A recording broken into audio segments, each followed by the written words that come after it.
Nada, estamos una tarde aquí con la mesa de experiencia de rol de género en el cuidado y para abrir esta intervención, esta charla que queremos traerle hoy, tenemos con nosotros a la concejala de Mujer e Igualdad de Oportunidades del Ayuntamiento de San Javier, doña Ana Belén Martínez Garrido, que bueno, que va a abrir la intervención. Gracias por estar. Muchas gracias, Raúl. Muy buenas tardes a todos y a todas. Encantada de estar aquí con vosotros en esta charla. Y bueno, como decía Raúl, esta charla hemos querido este año en la programación del 8 de marzo, que nuestro lema ya sabéis que es el 8M todo el año. Hemos querido hacer una visión más amplia y abordar pues otros temas que no son estrictamente los que tradicionalmente se tratan en estas charlas o en estas jornadas del 8M, que suelen ser todos muy enfocados a la mujer, pero desde el ámbito siempre de la misma manera. Entonces, este año hemos hecho una apertura más amplia, y igual que vamos a tener encuentros con empresas que también entendemos que son fundamentales para el tema de la igualdad, pues queríamos también hacer un guiño al tema de los cuidadores. Porque según la Sociedad Española de Geriatría, el 88% de los cuidadores son mujeres. Por eso estas charlas realmente son dirigidas a cuidadoras, aunque también tenemos aquí en la mesa a cuidadores masculinos, pero queríamos hacer pues, especial hincapié en ese dato del 88%, y además dentro de ese porcentaje el 47% son de la propia familia.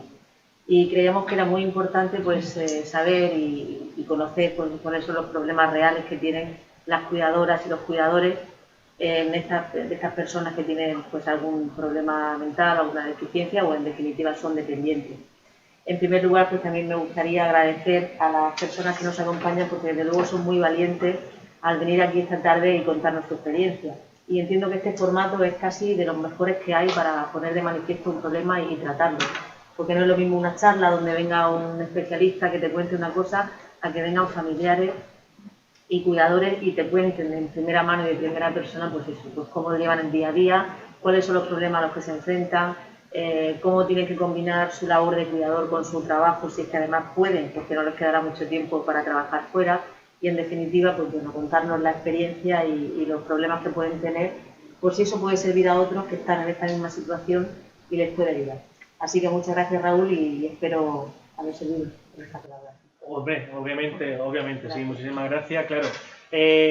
Muchas gracias, obviamente, aunque no lo he comentado, el ayuntamiento por albergar esto, ¿no? Muchas veces se tiene voz, ¿no? No muchas veces los familiares o los pacientes tienen los familiares o los cuidadores tienen voz para expresar qué sentimiento tienen o cómo se encuentran, ¿no? Entonces es muy positivo que este tema se meta de forma transversal en todos los diálogos que pueden existir. Antes de continuar, me gustaría presentar al resto de la mesa. Tengo a mi derecha a un cuidador familiar. En este caso es Vicente Gabriel Minguito. Muy buenas tardes, ¿qué tal? Buenas tardes. Luego tenemos a nuestra izquierda, tenemos a María Ángeles Martínez, también hija de familiar cuidador, y además ahora también profesional. Muy buenas tardes. Buenas tardes. Y además tenemos a José Romero Martínez a nuestra izquierda, además que es, bueno, pues familiar cuidador de varias de miembros de su familia más cercana. Muchas gracias por estar aquí. Y nada, ahora a ver el turno también a Pablo Barrero, que está entre nosotros a través de la videoconferencia. Muy buenas, Pablo, ¿qué tal? Hola, ¿qué tal? Pablo, yo creo que todo el mundo lo conoce, si no lo conoce nada lo presento muy brevemente, es el presidente de la Fundación Diario de un Cuidador, también ha sido cuidador familiar y además ahora está ejerciendo de cuidador profesional. Y nada, sirve de referencia, ha servido de referencia y sigue sirviendo de referencia para muchos cuidadores y muchas gracias por estar con nosotros compartiendo también tu experiencia, Pablo. A vosotros. Muy bien, pues nada, hay muchos temas que a mí me interesan saber, o creo que a todo el mundo nos interesa saber de los cuidadores o de los familiares, ¿no? Uno de los temas un poco es cómo una persona llega a ser cuidadora, ¿no? ¿Cuál es vuestra experiencia? No sé si alguno quiere abrir el tema. José, por ejemplo, ¿cómo llegaste a llegar a ser cuidador? ¿Fue de la noche a la mañana? ¿Fue un procedimiento... pues bueno, un proceso lento, o fue de un momento muy rápido? Cuéntanos tu experiencia. Bueno, yo estoy más o menos cuidando desde hace no mucho tiempo. La persona más afectada es mi mujer. Ambos hemos sido maestros. Hace 9 o 10 años que nos jubilamos y unos 5 años después, pues mi mujer siempre se ha quejado desde hace mucho tiempo a sus compañeros de colegio, ha participado en muchas reuniones, aquí venía al club de lectura, ha colaborado en cantidad de ONG y demás. Yo es que no tengo memoria, Y te preguntaba algunas cosas muy repetidamente. Y en concreto, y centrándonos ya, pues como para el año 18, recuerdo que hicimos un viajecito del tipo inserso a un pueblecito de Castellón pequeño, por estas fechas o por abril. Llegamos allí, se revolvió una tarde de frío impresionante, de aquí no habíamos ido casi manga corta, y bueno, a medio paseo pues nos movimos, digo, voy a entrar al hotel a tomar un café con leche, y dije, yo voy a fotografiar ahí una planta que he visto, otra de sus pasiones. Tomé mi café con leche, cogí para allí una revista más o menos antigua, y cuando había pasado media hora, donde está esta mujer, haciendo fotos con la tarde que hace.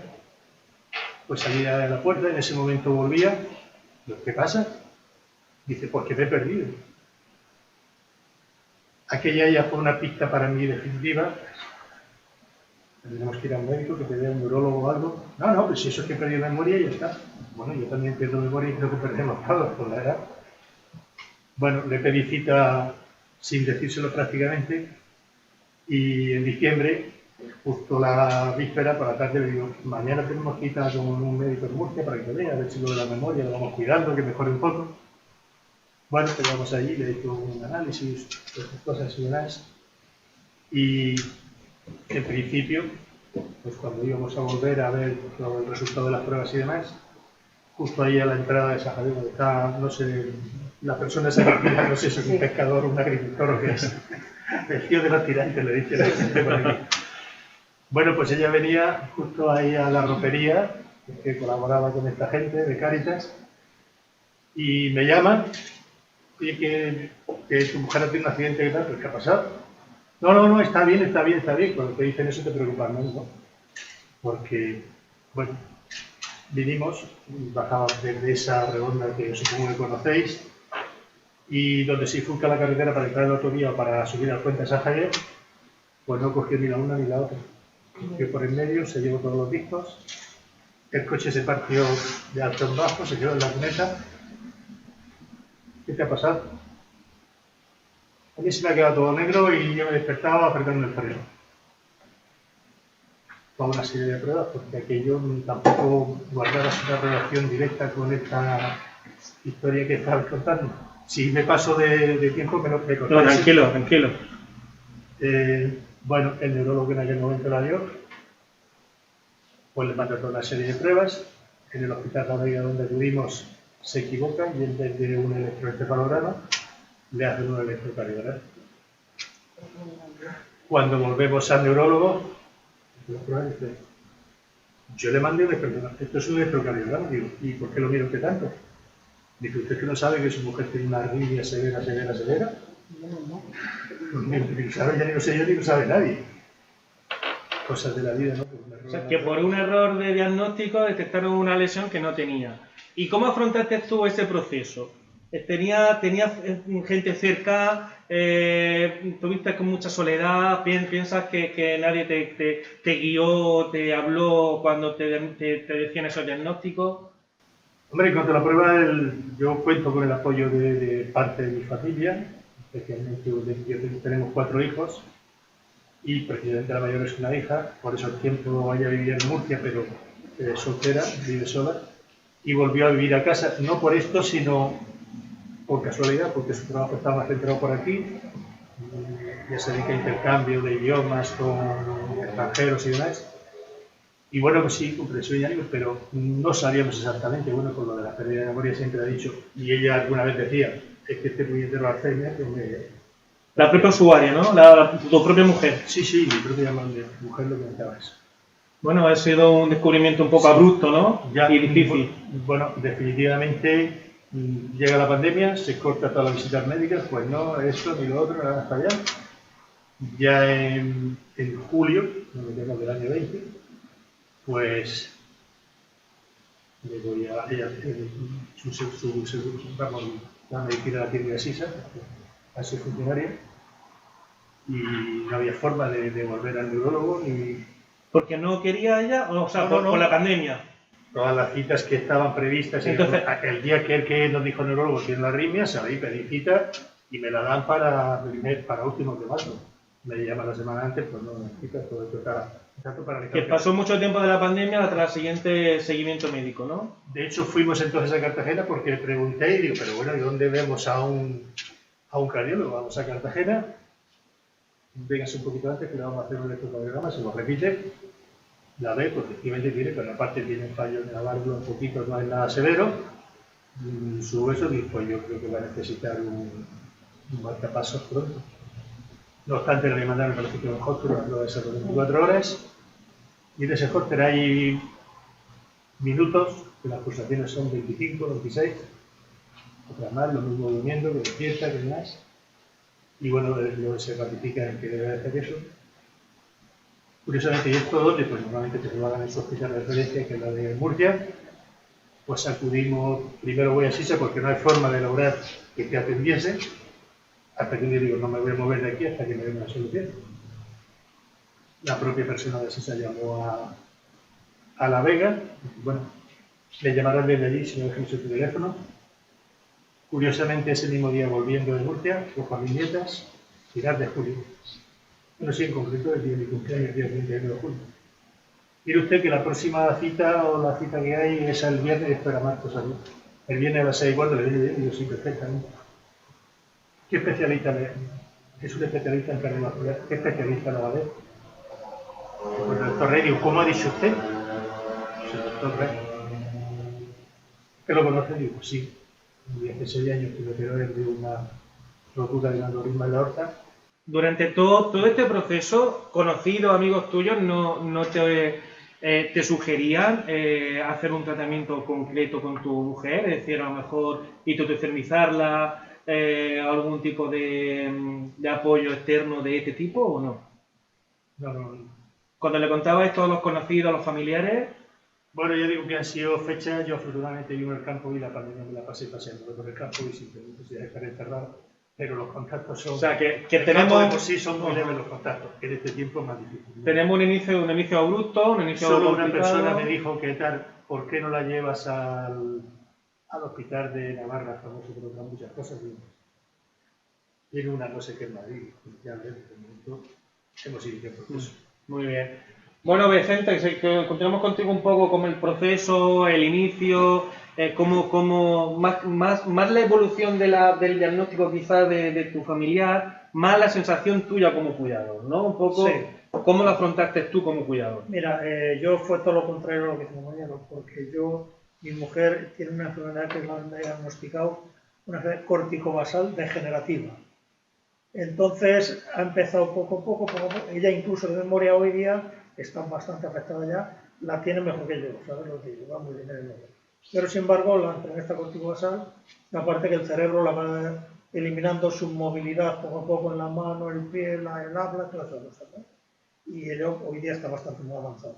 Pero luego atando cabos, porque claro, tuve que, cuando empezó a encontrarse mal, pues tuve que empezar a hacer un recorrido por ahí porque nadie nos decía es esto o lo otro, o la duele aquí, o será porque está el fisio que le mueve el brazo, o pues no sé qué tal. Porque una vez luego vas atando cabos y me di cuenta que una vez jugando en la playa con los nietos, le echaron así un balón para lanzarlo y ella pues vi que no lo lanzaba, o se la caía aquí o se la caía para atrás. Tampoco yo le di más importancia porque no sabía nada ni conocía nada de eso.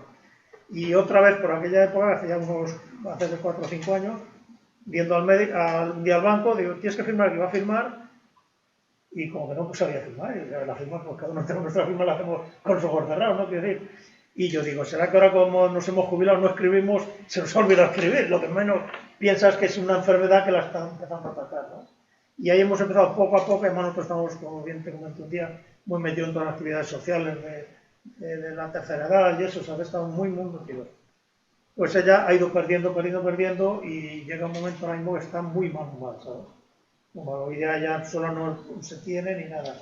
¿Y cómo te enfrentaste tú a esa situación? Pues yo fui, ¿Lo fuiste aceptando como al fui de principio? jubilar, lo pues negaste? fuimos aceptando poco a poco, le íbamos ayudando, íbamos haciendo las cosas, pero vamos, así, claro, llega a un extremo que hoy día ya, pues yo ya casi acabo, yo más enfermo que ella, casi, ¿sabes? Porque sin darme cuenta, yo a veces la cogía así del brazo, me encontraba fuerte, la cogía del brazo izquierdo y la llevaba andando por cualquier sitio, ¿no?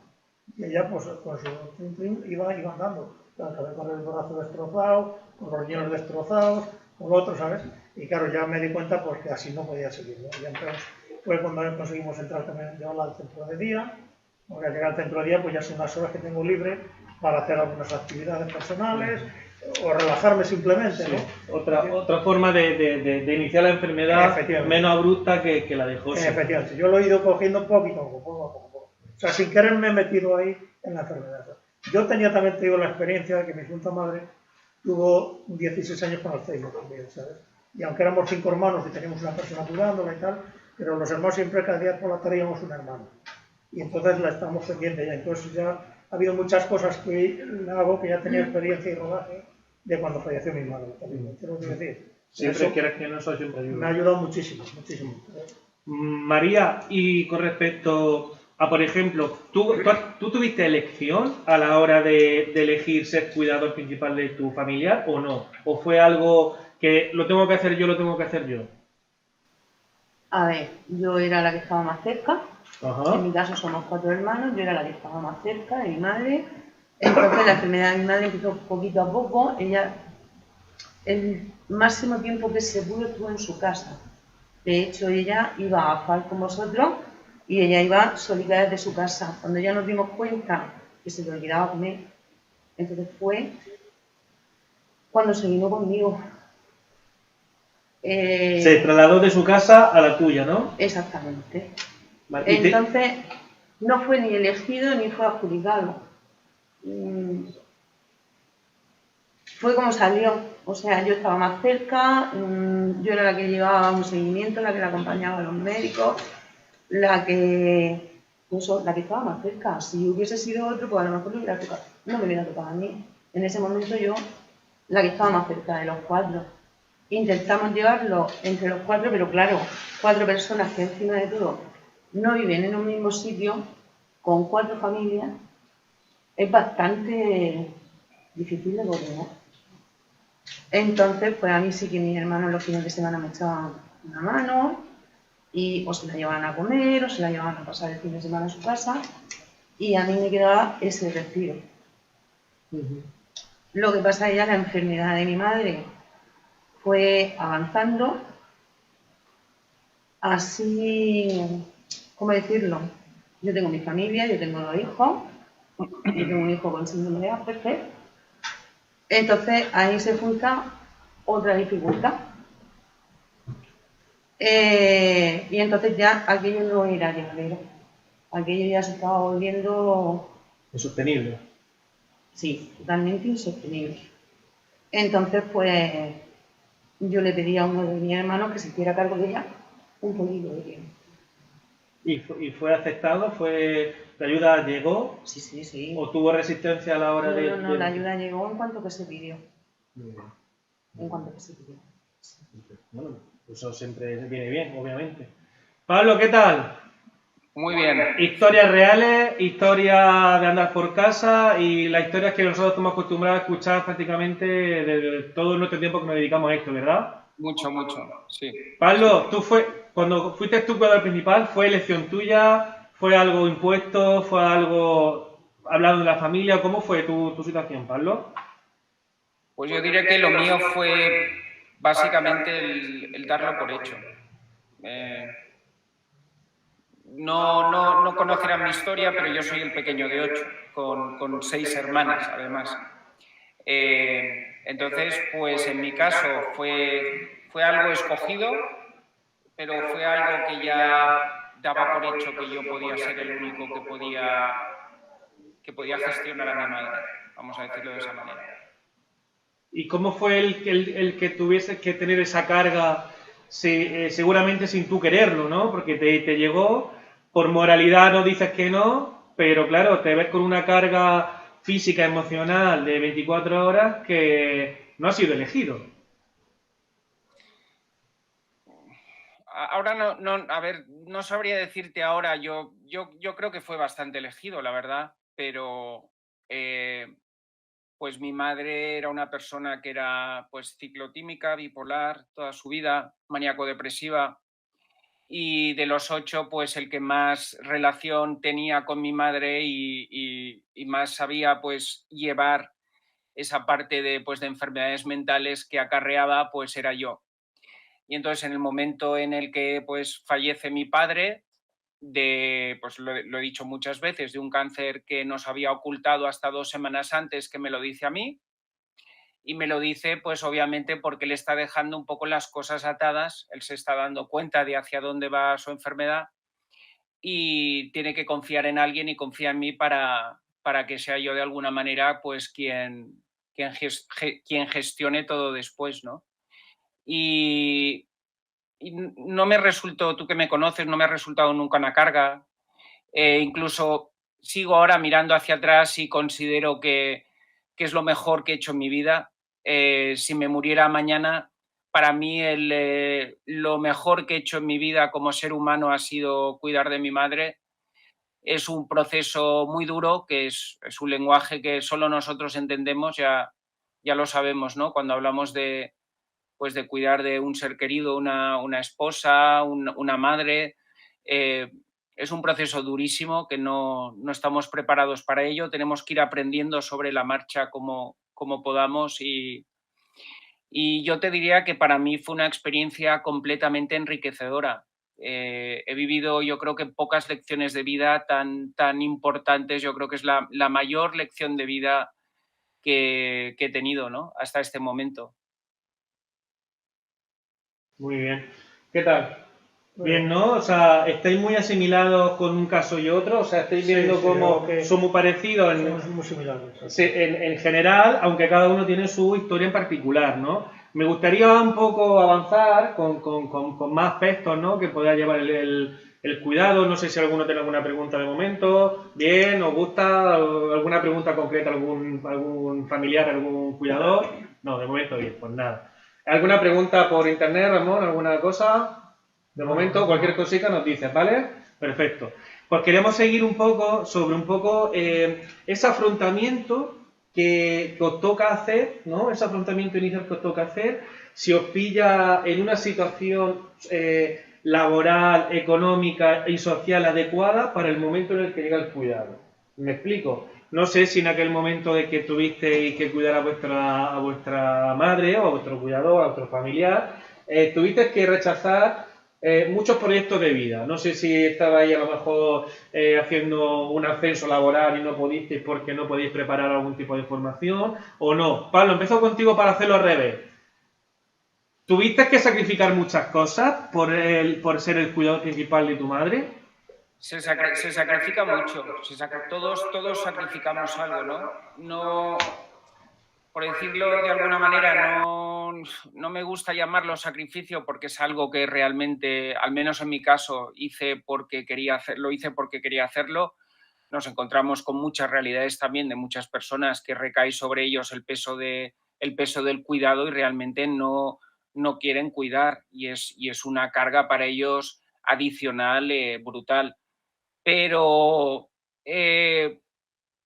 se dejan muchas cosas atrás, pero por cuidar de tu madre hasta el final, pues para mí valió la pena haber dejado mucho atrás. Mucho atrás, no me arrepiento de lo que tuve que, entre comillas, sacrificar.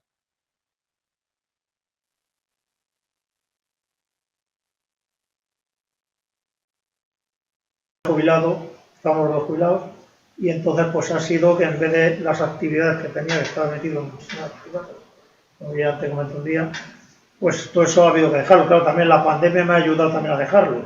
También seamos sinceros, ¿no? Porque con la pandemia hemos tenido que suspender todas las cosas, ¿no? Y ahora ya el retomarlas muchas ya es imposible. Porque ya primero mi mujer, tengo que atender a mi mujer, y para mí es un orgullo estar con mi mujer, porque me han dicho, oye, pues mete a tu mujer en una residencia. No, yo mi mujer, ha sido mi mujer toda la vida y vamos a estar juntos, y voy a seguir juntos hasta el último día, ¿comprendo? Y la tengo en casa, si tengo una persona que viene a ayudarme todas las mañanas, pues para ducharla, pasearla, lo que sea, pues yo solo ya no puedo, ¿comprendes? Y eso pues me voy defendiendo de esa manera. Y para mí, pues oye, lo siento, pero lo vivo con ella constantemente.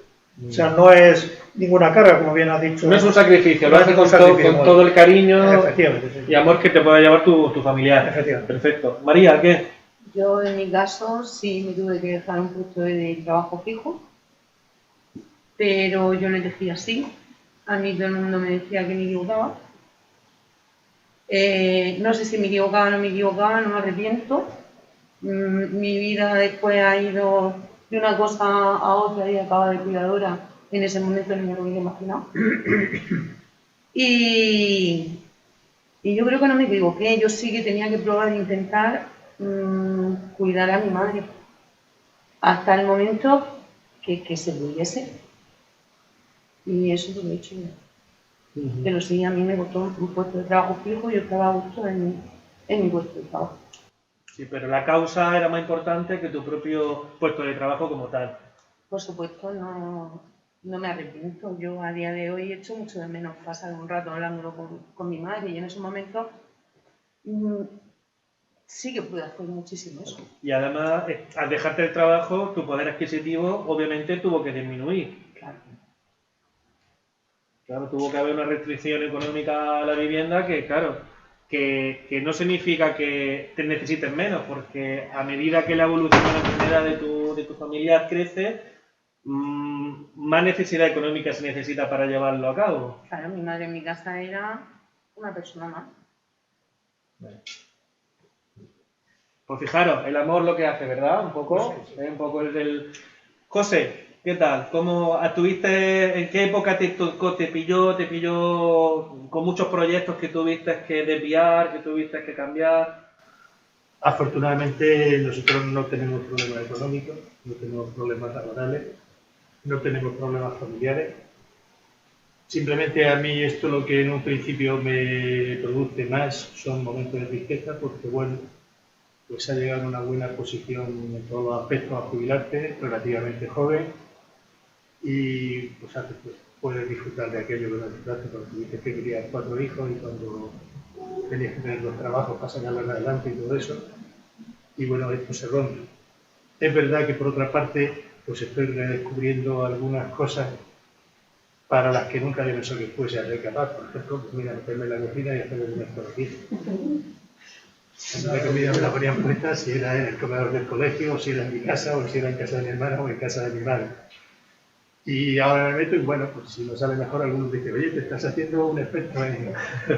Digo, bueno, gracias al papá Google que ayuda mucho, pues hemos estado allí y al final encuentras tu tiempo porque la considera que sea comestible, ¿no? Y sobre todo yo, que tengo mucho trato con familia desde mi profesión de maestro, siempre recomendaba que un padre o una madre tenía que tener las 3 P si quería imitar. Y entonces me decían, ¿eso qué es? Y digo, pues mira, la prudencia, la paciencia y la perseverancia. Claro, una cosa es recomendable y otra cosa es que te lo tengas que aplicar. Porque hay días que te levantas con el cuerpo revuelto y encima te encuentras en la situación y afortunadamente mi mujer no está todavía en un proceso como el que estés hablando aquí. Ella físicamente está posiblemente mejor que yo, senta todos los días sus 6 o 7 kilómetros. A veces no la acompaño, sí que lleva localizado el coche, no se ha perdido nunca, pero bueno. Así que de momento lo afronto, no me supone una carga muy grande. La ayuda de mi hija inestimable en tema de organización y demás, de apoyo. Y bueno, pues preparándonos para lo que viene después, a ver si lo podemos llevar adelante. Genial. Por alusiones, cuando ha dicho lo de cocinar, Vicente ha sonreído. ¿Eso qué significa, Vicente? Que ha aprendido a cocinar igual, ¿no? Yo antes era un poco cocinilla ya, pero bueno, ahora ya Por necesidad, ¿no? Por necesidad. Hay que hacer de todo, pero lo hago con mucho gusto. Lo mismo que poner la lavadora, yo antes no ponía nunca la lavadora, lo reconozco, ¿eh? En la vajilla sí lo ponía, con la lavadora no. Y ahora pues ya he aprendido a poner la lavadora y a hacer de todo un poco. Claro, de aquí está saliendo un poco lo que hay por detrás, ¿no? Esa corresponsabilidad que existe, ya no solamente en el cuidado, sino también en las tareas domésticas, ¿no? Que más o menos esté reconociendo un poco que, bueno, que realmente el peso de esa tarea lo tenían vuestras mujeres, ¿no? Entonces, bueno, eso siempre es bueno evidenciar porque es la realidad. Es la realidad. Y ahora imagino que os daréis más cuenta todo el trabajo que han hecho ellas durante tanto tiempo, ¿no? ¿Qué le diríais a esos jóvenes o a esos maridos sobre las tareas que estáis descubriendo vosotros ahora que antes no teníais. Si me permitís el atrevimiento. Yo te voy a decir una cosa, yo lo veo por mis hijos, yo tengo un hijo y dos hijas, y veo que ellos, tanto el marido de ellas como la mujer de él, como los maridos de ella, son gente que se mete en la casa y hacen de todo ya. Yo comprendo que es así, incluso con los chicos, y antes era distinto, antes yo me dedicaba al trabajo y mi mujer se dedicaba a cuidar a los hijos, a las cosas de la casa, para arriba y para abajo. ¿Sabes? Y era así la vida, porque antes era así, no era como hoy día. Hoy, sin embargo, lo hacen todos, los dos trabajan, los dos hacen cosas en la casa, los dos llevan a los chavales a actividades extraescolares, lo que sea, ¿no? Y oye, pues afortunadamente está bien también, y así lo están funcionando. ¿Qué le recomendaría a esos hombres de casa? A María, te no te pregunto porque sé que seguro que llevabas tú la casa para adelante, ¿verdad? No, yo a mí, mi marido no. Perfecto. Me ayuda. ¿Y qué le dirías, José, a los otros maridos o otros los jóvenes para que tomen conciencia de que los trabajos de casa deben de ser entre los dos? ¿Qué le recomendaría? Ahora que estás descubriendo lo que realmente se necesita para llevar una casa. Les diría sobre todo que practicaran. Mis hijos, mi mujer fundamentalmente, desde muy pequeños los enseñó a ser absolutamente independientes o al máximo de independencia, absolutamente, solamente no hay nada. Entonces, pues bueno, cuando fueron a estudiar vivían en su casa, hoy uno vive solo y él se organiza todo, a la hora de ganar. Otro está casado y sé que él cocina, a pesar de que tiene un trabajo de muchas horas al día, tanto o más que su mujer. Cuando llega el fin de semana, pues los dos limpian conjuntamente. El otro que vive en pareja, pues exactamente igual. Y a todos esos maridos, pues bueno, que hay que compartir y que hay que repartirse el trabajo. Yo no creo en aquello del 50%. Hay gente que está más dotada por unas cosas y gente que está más dotada por otras. Y eso se puede coordinar en una familia y hacer por igual cualquier cosa porque hay capacidad. Yo considero que en general, y lo he visto a mi alrededor desde el principio y en el colegio lo veía, la mayor parte de las mujeres tienen mayor disposición a resistir cuando las cosas vienen al revés y a tomar iniciativa cuando hay que buscar salidas. Yo los jueves, por ejemplo, llevo a mi nieta al conservatorio de música, tiene 10 años. El otro le dice, abuelo, ¿qué hace que hay una audición hoy que vamos a hacer? Pues no sé si actuaron 17 y 18. En los 17 y 18 eran todos niños, y un solo niño actuó. Seguramente los padres la han llevado, pero es porque han mostrado su interés en acudir, y como eso puede contar miles de episodios que he vivido a lo largo de mi vida, De diferencias de más más de dispuestos. Mi hija cuando llegó al instituto, papá, me quiero ir a Inglaterra porque tal, porque no sé cuál. Un año allí y después se quedó. Que si lo sabes no le dejas que se vaya. No, sí, encantado, pero es que después de eso, cuidado. Cuando terminó su carrera, estuvo un año en Sudáfrica, estuvo en Kenia, porque África era su paraíso. Estuvo en Cuba, de donde no ha contado nada, porque en Cuba los 3 meses los pasó fatal. Muy bien. La gente que iba allí a Cuba no iba. Sí, perfecto. Sí, yo quería comentar que, por ejemplo, en el caso de ellos, de José y de Vicente, el intercambio del rol se produce porque desgraciadamente vuestras esposas tienen ese problema, ¿no? No. Lo ideal sería que no pasara esto, ¿no? Y no intercambiar el rol, sino que no existiera un rol enfrentado a otro. Que todos fuéramos exactamente iguales y que no se diera, por ejemplo, esa visibilización de tu cambio de rol o del tuyo porque tu mujer ha caído enferma y entonces cuando os veis la necesidad, ¿no? Se trataría de eso, de que desde el principio los roles estuvieran en igualdad, que estuvieran no enfrentados, sino encaminados en la misma dirección. Y eso sería, pues claro, que no llegáramos a una circunstancia extrema para que haya un intercambio de rol, que por ejemplo en el caso de María, pues no lo ha habido, ¿no? Porque ella era la que se encargó pues de seguir el cuidado. Como yo te decía, he dicho que lo veo ahora en mis hijos, que no es ese el rol que yo tenía antes, Claro. ¿no? Pero lógico, ten en cuenta que si echas 50 años atrás Sí, la vida, sí. fíjate lo que ha cambiado, ¿no? Lógicamente. Ha dado una vuelta, pero de La incorporación de la mujer al trabajo ha hecho efectivamente. que los roles cambien, evidentemente. Sí, hablando un poco de datos, ¿no? Como abríamos esta mesa de experiencia, que el 88% de cuidadores son mujeres y que casi el 50% son del entorno familiar. Leyendo y preparándome la charla, encontré un informe del INSERSO donde hablaba que en el año 98, en 1998, este porcentaje estaba en torno al 70%. Pero sin embargo, en el 2008, o sea, 10 años después, ya estaba el 80%. O sea que en vez de que exista menos mujeres siendo cuidadoras, están aumentando más mujeres cuidadoras. Uno de los motivos por el cual el informe arroja es que hay más pacientes dependientes por el aumento de la esperanza de vida, y luego también existe un gran porcentaje de cuidadoras externas que tienen una política o que viene un poco de una situación vulnerable, como puede ser una emigración, como puede ser pues por personas, pues países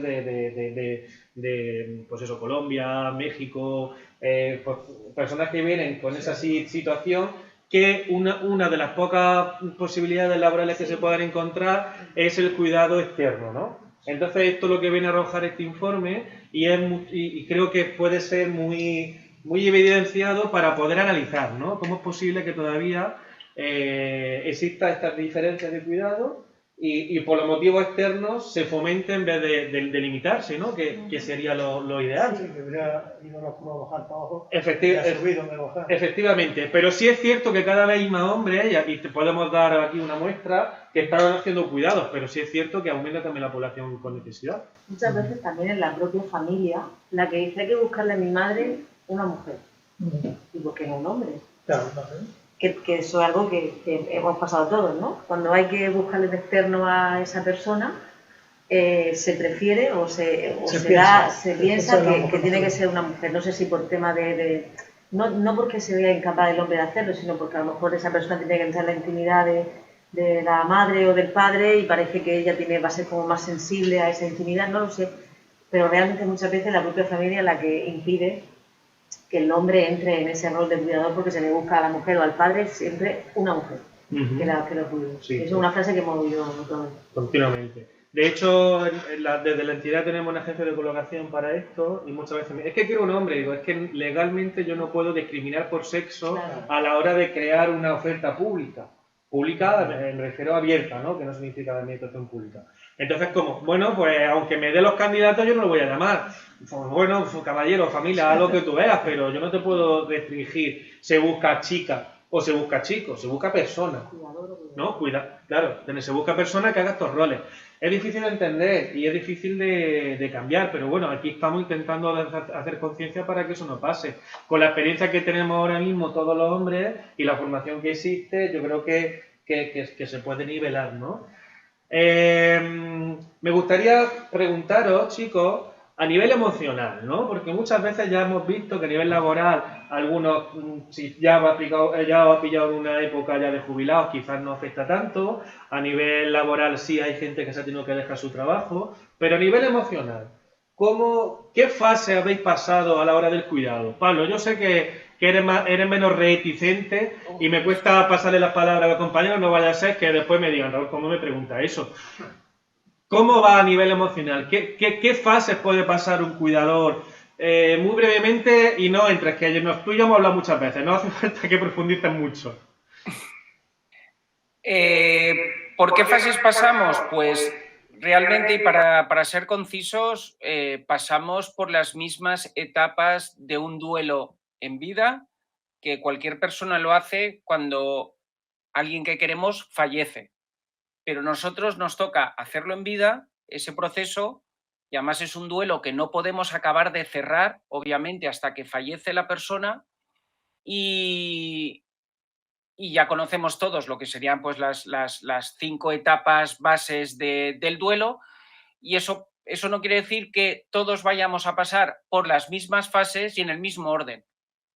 Podemos ir saltando de una fase a otra dependiendo de la realidad de cada uno. Por ejemplo, para mí fue muy fácil, yo la aceptación, en cuanto me dieron un diagnóstico, yo ya sabía lo que estaba pasando, yo ya tenía un cierto conocimiento, por lo cual, en mi caso, la aceptación fue muy rápida. Yo, cuando trabajo con cuidadores familiares, me doy cuenta que muchos de ellos, 2 o 3 años después del diagnóstico, siguen encallados en no querer aceptar pues una evolución de la enfermedad.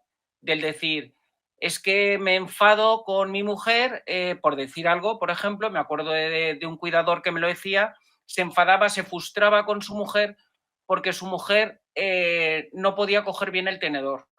Y entonces yo le decía, ¿pero con la cuchara come bien? Pues sí. Él decía, sí.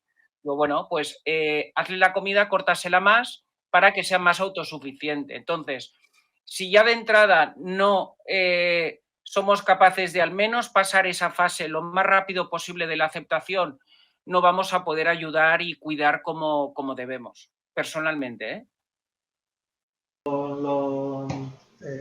¿Os identificáis? Sí, mira, yo creo que tiene mucha razón lo que acaba de decir, total, y yo lo vivo por mí mismo, ¿no? Hay veces, días que para mí es como que tuviera una niña en casa, ¿sabes? Que me pide cosas y tengo que darle lo que quiera, ¿me entiendes? En ese sentido. Y a veces pues se me pone mal, sufro cuando ya la veo que está mal, sufro, pero nunca puedo expresarlo delante de ella, ¿me entiendes? Trato de hacerlo así porque si no sería ponerla a ella a lo mejor peor y yo poner peor. A veces la dejo un momento en el salón, si estáis sentada y me voy a la habitación a ver, no sé, o para quitar una lágrima o algo. Porque hay veces cosas que te se cae un poco el alma al suelo, pero no puedo ante ella hacer eso, ¿sabes? ¿Y cómo comparte ese sufrimiento, esa pena con terceras personas, con tus familiares? ¿Tienes vergüenza de mostrar esto ahora mismo que te dices? Con mis hijos, a mis hijos se lo comento siempre. De hecho, ayer, por ejemplo, la traigo al centro de día, por ejemplo, y sale tan feliz, tan contenta, porque llega contenta al centro de día, y a la salida sube al coche ya para llevarla a casa y empieza, ay, no sé qué, y en casa me tiro una hora allí, pues no sé, llorando, berreando, o sea, dando voces, chillando, pero ¿qué te pasa? ¿Qué te duele? No sé qué. No es decir, porque ella no puede expresarse de su palabra. Digo, dime dónde te duele, pon la mano donde te duele, y no eres capaz de decir. Entonces, ¿qué haces? Pues ahí tienes que hacer de tripas corazón y aguantarlo y estar con ella y darle cariño para ver si ella se fija también conmigo y se calma un poco, ¿me entiendes? ¿Piensas, creo que es Vicente, así, ¿no? No sé. pues pensáis que estamos preparados la sociedad en reunirnos con nuestros amigos, con nuestros colegas y contarles esta problemática y que nos escuchen y lo entiendan? ¿Entendés la pregunta? Yo siempre, el problema que tiene cualquiera que me ha preguntado sobre eso, se lo he dicho. Porque además considero que es la mejor manera de ayudarme a mí también. ¿Y cuál crees que ha sido la reacción de la otra persona cuando se lo has dicho? Pues, ¿Son empáticos? ¿No son empáticos? hay gente que lo ha asumido también, me ha dicho, oye, pues muy bien, otro juego, porque no, carga tiene, no sé qué, tal, bueno. El que me ha tocado, el gusto. Es que muchas veces, Pablo, creo, por la experiencia de todos los socios que tenemos de alguna manera, que genera miedo. Cuando tú cuentas estas situaciones, genera miedo y muchas veces antes de tener un apoyo de esa persona más cercana, esa persona cercana se distancia. Por miedo, no sé si por miedo a no saber cómo ayudarte, no sé si es por miedo por si te pide ayuda, o no sé si es por miedo a tener un miedo terror de sufrir algo parecido. Pero sí es cierto que muchas familias cuando vienen a hablar de la asociación se manifiestan que muchas veces que tienen esa soledad o que se enfrentan solas a este proceso. Yo no en mi caso, creo que no. O no en tu caso. María, por ejemplo, ¿tú te has notado esa soledad del cuidado sola de la También enfermedad? el cuidado te quita tiempo. Uh-huh. Entonces tienes menos tiempo para ver a nadie. Y si lo ves, vas con prisa. Yo por lo menos en mi caso lo veo así. Uh-huh. Tienes menos tiempo. ¿Piensas que en el proceso de cuidado de tu familiar te ha faltado tiempo de socializar con otras personas para contar los problemas o no? Hubo una época de cuando hablaba con una persona de mi edad, hacía fiesta. Así como te lo digo. Porque hablaba con mi hijo o con mi madre. Fíjate, Raúl, la diferencia que cuando somos madres, primerizas o no, o somos padres y quedamos con amigos o estamos en un entorno que podemos hablar con alguien, no nos da temor al revés, que no, pues me ha dado una noche, pues le he cambiado el pañal, pues tiene fiebre, no sé cuánto, y sin embargo cuando estamos cuidando a personas dependientes o mayores, como la cosa cambia bastante, y quizás sea el miedo al rechazo del otro, porque parece que está medio aceptado, que puede hablar claramente si tu hijo te da mala noche, o si tiene cólico o tal, y sin embargo transmitir ese malestar que tienes porque tu madre te ha dado mala noche siendo una persona dependiente, cambia mucho la reacción que pueden tener los demás. Yo creo que para eso no estamos preparados todavía. Sí, alguna vez, chicos, dirijo a los chicos por la siguiente pregunta. ¿Alguna vez habéis escuchado de algún familiar conocido, etc., deciros, eso por qué no lo hace, por qué no metes a una mujer o por qué no lo hace un familiar mujer? ¿Lo ha escuchado, José, que alguien te lo diga? Nunca. No. Yo siempre que me ayude una persona, no siempre. Vale. Una persona que te ayude, no porque sea ni mujer ni hombre. A mí eso me... Pablo, ¿a ti te lo han dicho? Mucho, sí. ¿La respuesta? Si la quieres compartir. Pues la respuesta yo siempre he abogado porque haya una absoluta igualdad en el mundo de los cuidados. Yo siempre pido que haya más hombres cuidadores, por favor, que lo sabemos hacer igual de bien que las mujeres. Pero sí, todo lo que estamos hablando en el fondo, volvemos un poco a lo mismo, que es, hablamos un lenguaje que otras personas no entienden. Por un lado, María hablaba de el poco tiempo que o sea, nos acaban absorbiendo tanto cuando eres un cuidador principal que tienes muy poco tiempo para quedar. Y cuando quedas, pues muchas veces tienes que acabar soltándolo en algún momento, ¿no? Un poco, pues porque necesitas esas válvulas de escape de socialización. Pero sí que es verdad que, pues, aquí hay dos factores que producen mucho rechazo. Uno es la vejez y dos son las enfermedades mentales. Y si las juntas ya, la gente no quiere oír ese nivel de dramas en general.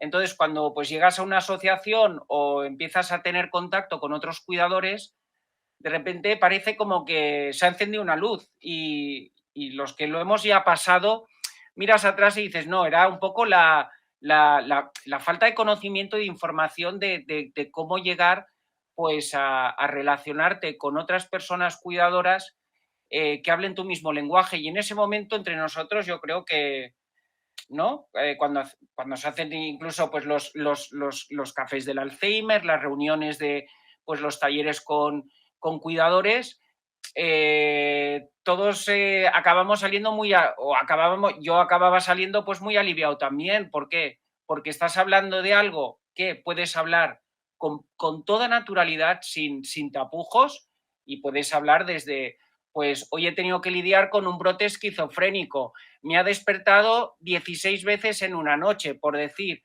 he cambiado tantos pañales, me he encontrado con esto, con lo otro, sin decirlo de alguna manera, ese estigma de vergüenza. Y sí que es verdad que la gente se va alejando de ti. Yo a veces no sé si es lo que dices tú, porque no saben cómo ayudarte y se les hace una montaña enorme para ellos. Y luego, pues, por otro lado, el desconocimiento y quizá también la falta, sí pueden empatizar contigo, pero no saben realmente lo que es. Y sí, te pueden contar sobre sus hijos y sus problemas, pero tú no puedes hablar de, pues le has tenido que cambiar 4 veces en una noche el pañal a tu madre entre brote y brote psicótico, por decir algo, ¿no? Y se tendría que hablar pues con muchísima más naturalidad. Además, ya de aquí al 2030, la mayoría de los ciudadanos de este país van a ser personas mayores por encima de los 65, jubilados. Y de aquí al 2050 estamos hablando de un porcentaje altísimo de la población. Si yo llego a vivir, estaré en los 75, o sea que estaré en ese grupo en el año 2050, donde va a haber una gran mayoría de España va a pasar de ser el segundo país del mundo después de Japón con población más envejecida a ser el primer país en el mundo con más población envejecida. Que para las personas que cuidan las personas, pues hablamos de cuidadores ahora profesionales, que está bien porque siempre va a haber esa necesidad de cuidar, pero ojo, que la gente que incluso, pues a mí me ha llegado a decir gente cercana, amigos, yo no lo haría nunca, yo sería incapaz, yo sí que le pagaría una buena residencia, pero sería incapaz de meterme a cuidar. Nos podemos encontrar que en unos años todo el mundo acabe pasando por el cuidar dentro de la familia. Que queda un poco patente que no se valora realmente la función que tienen los cuidadores familiares de la función de cuidar, y tampoco parece que se valore mucho la función del cuidador externo, ¿no? Yo creo que es una figura que está muy mal remunerada, que está muy mal vista y que a lo mejor se deja un poco para estas personas de una situación de vulnerabilidad alta, ¿no? Como hemos dicho anteriormente. María, ¿qué opinas sobre esto? ¿Piensas que está valorado suficientemente el que se cuide a tu familiar o una persona que está cuidando de forma externa? Sí, está valorado. ¿Piensas que la remuneración, por ejemplo, es la adecuada?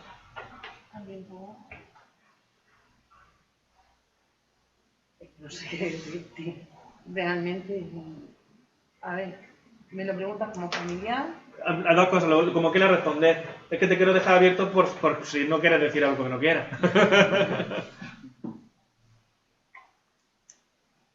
¿A ti te valoran la labor de hija cuidadora? Bueno, Si a mí me valoran, Sí, te han valorado cuando has comentado, pues yo soy hija cuidadora. ¿Piensas que la sociedad te lo valora o piensas que no? es que realmente no lo sé, porque nunca he buscado la aprobación de la gente. En ese sentido, Sí, ¿me sí. explico? Sí, sí. Y yo cuando cuido a los demás, aunque no sean mi familia, es que tampoco busco la... Entonces, por eso no sé qué decirte. Vale, perfecto. yo creo que moralmente sí lo valoro, económicamente no. Eso, pero por ningún sitio. ¿No? Yo, por ejemplo, cuido a mi mujer, mira, hoy, esta noche, a las 4 de la mañana, me tengo que levantar a cambiarla, como lo que estamos diciendo ahora, ¿no? Y eso, pues claro, pero eso no se paga muchas veces con dinero, como se suele decir, ¿no? Si no es por el cariño que tienes con una persona, la estás cuidando y atendiéndola.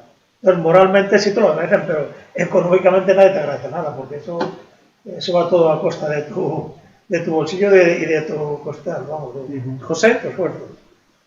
Creo que no está suficientemente valorado ni económicamente, ni socialmente, ni emocionalmente.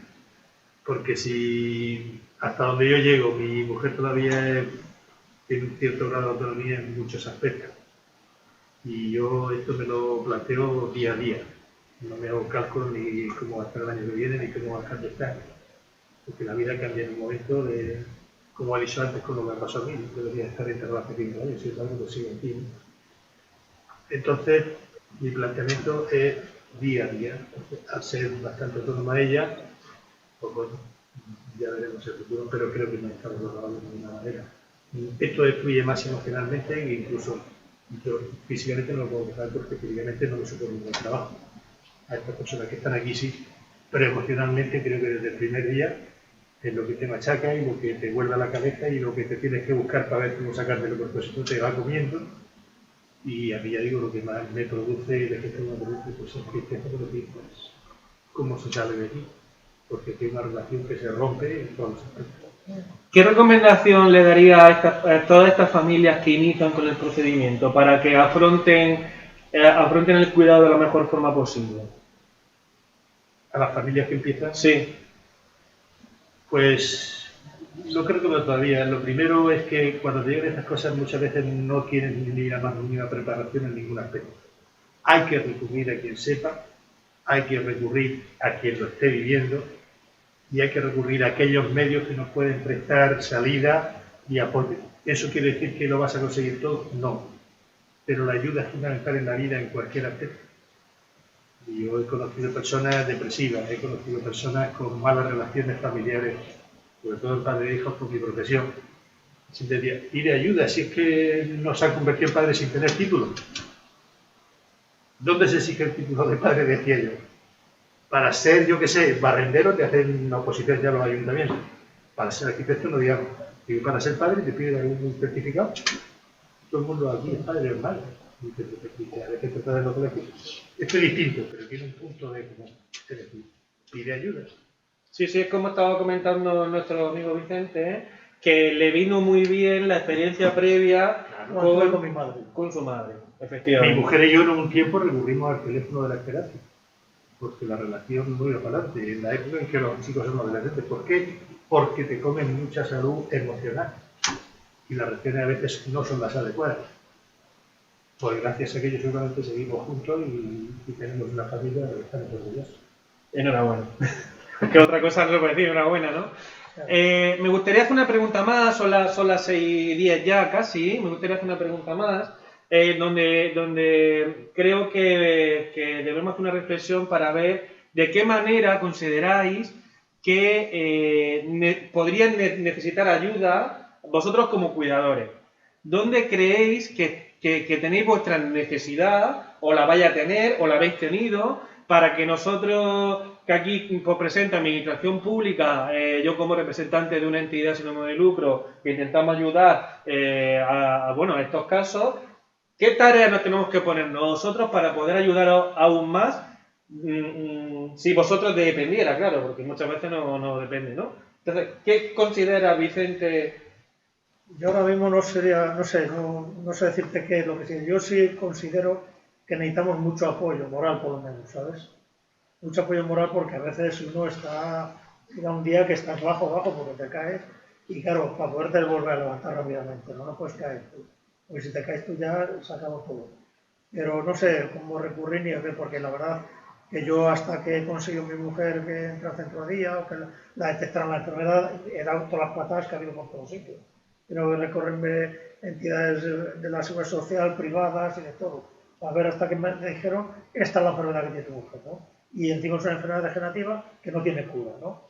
Eso es lo que me dijo. Eso es la resaca. En Murcia he estado con ella en la unidad de emergencia. Entonces, por tanto, podemos decir dos cosas, ¿no? Quizá intentar que haya una celeridad a la búsqueda, un diagnóstico más precoz a la hora del diagnóstico, a la hora del caso de tu mujer, y otra para ti, un apoyo más moral, ¿no? Efectivamente. Un seguimiento del caso, Sí, entiendo. bueno, más encima del caso. ¿José? Yo en el caso de mi mujer, por ejemplo, todavía no tengo un diagnóstico claro de qué tiene.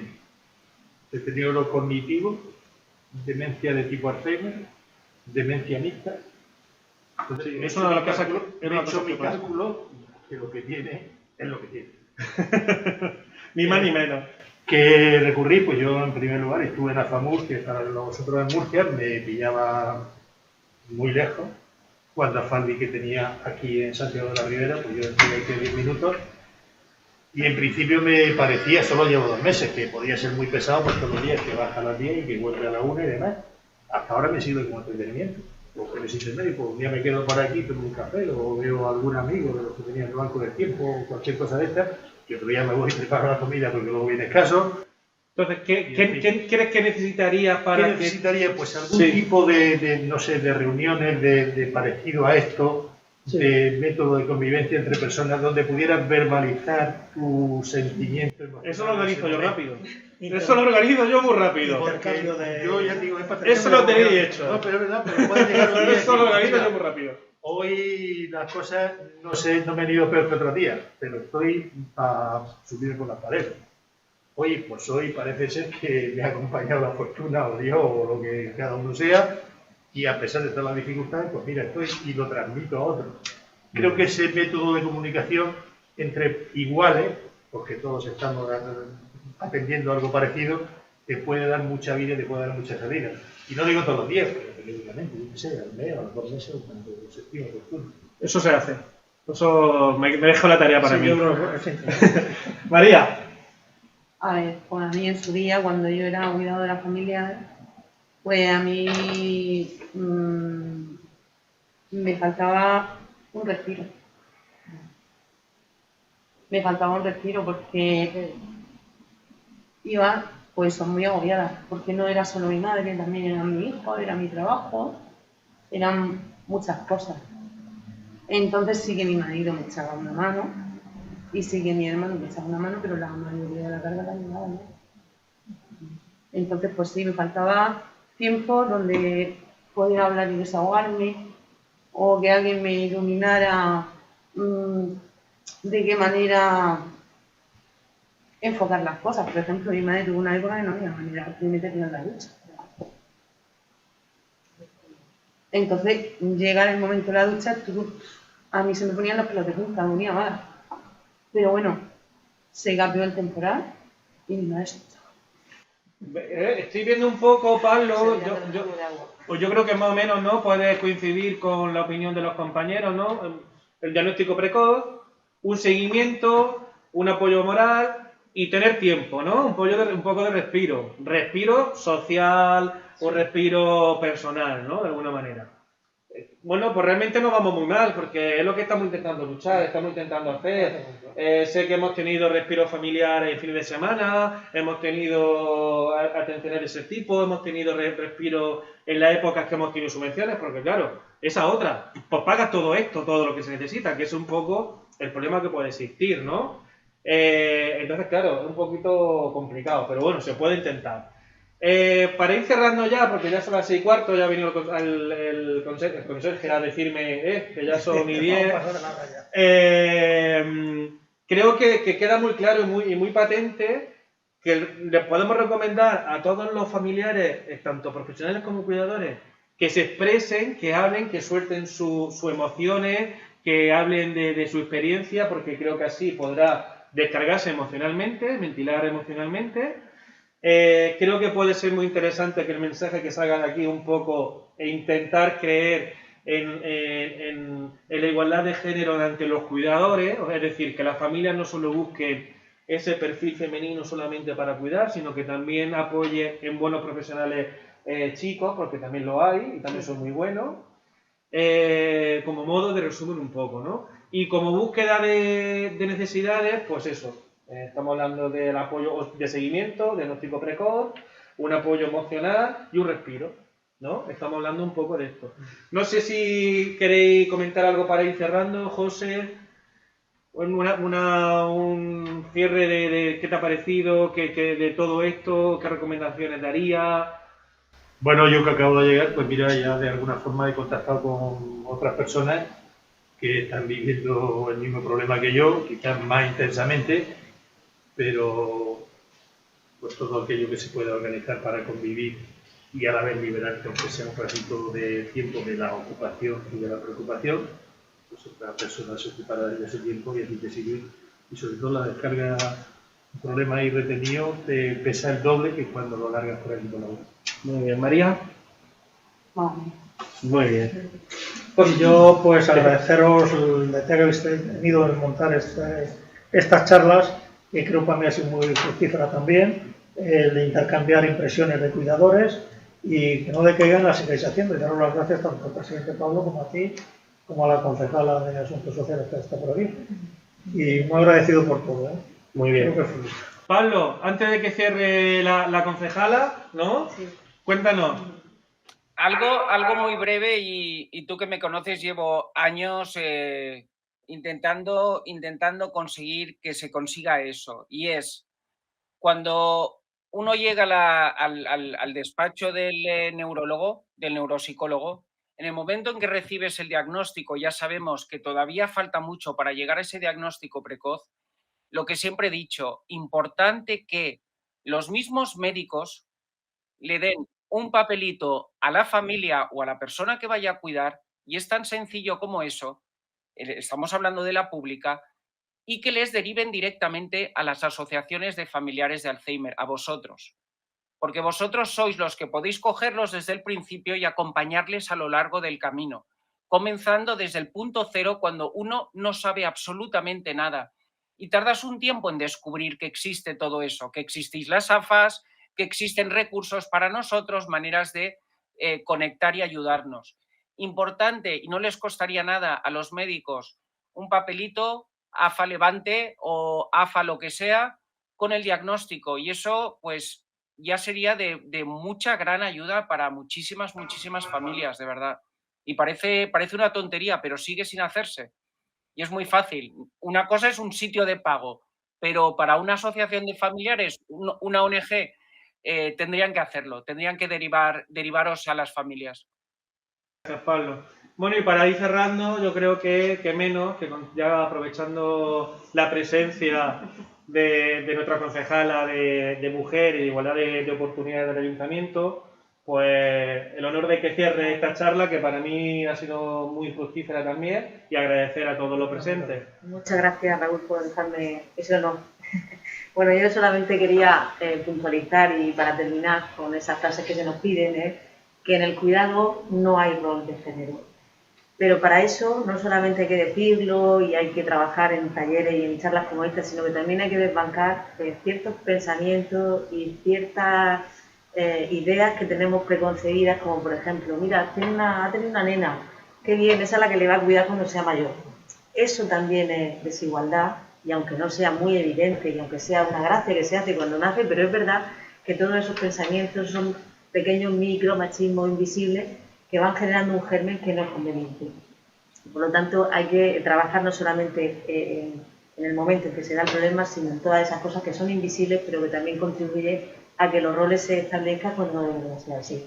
Y bueno, agradeceros lo valientes que sois todos de estar aquí esta tarde y contar vuestras experiencias, y que nada, que contáis con todos los recursos que tenemos en la concejalía y con todo el apoyo de tanto mía como de Alicia, y con todos los que trabajamos en la concejalía para lo que necesitéis. Muchísimas gracias. Muchas gracias. Muchas gracias. Ya.